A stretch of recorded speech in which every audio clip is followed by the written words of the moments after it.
Interpretation of accounting ratios. Question number 01. Janice was 23 when she graduated and always had a passion for opening her venture, and thus as soon as she graduated, she gathered all her savings and opened her venture of a shoe shop in 2005. As the market got competitive and her business expanded, she decided to start analyzing her business performance in 2011 from the previous year and give an overall insight as to which part she needs to focus on.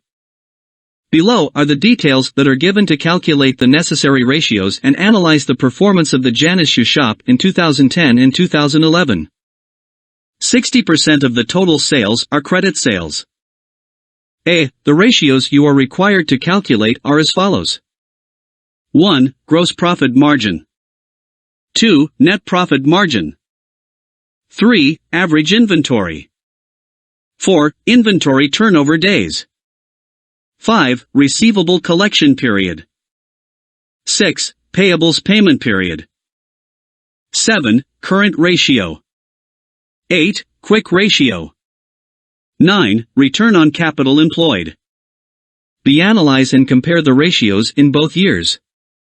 Solution, A. Solution, B.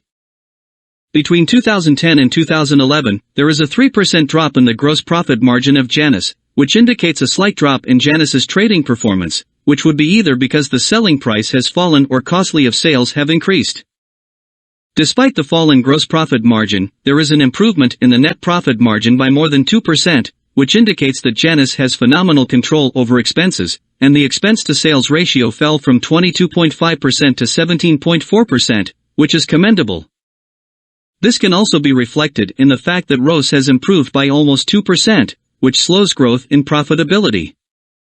The current ratio was slightly higher than the ideal ratio is 2010, but in 2011 it came within the ideal limit. Similarly, quick ratio has slightly increased and just above the ideal ratio in both the years. Inventory turnover days have dropped by 3 days, indicating that Janice can sell his inventory more conveniently and rapidly.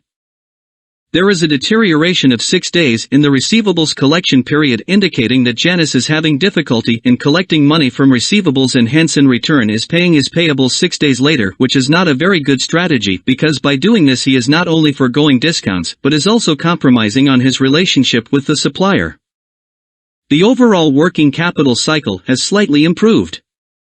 There is a slight deterioration in utilizing resources, and if Janice takes corrective actions, both his profitability and liquidity will further improve. The comparison between 2010 and 2011 shows an overall improvement in Janice's performance.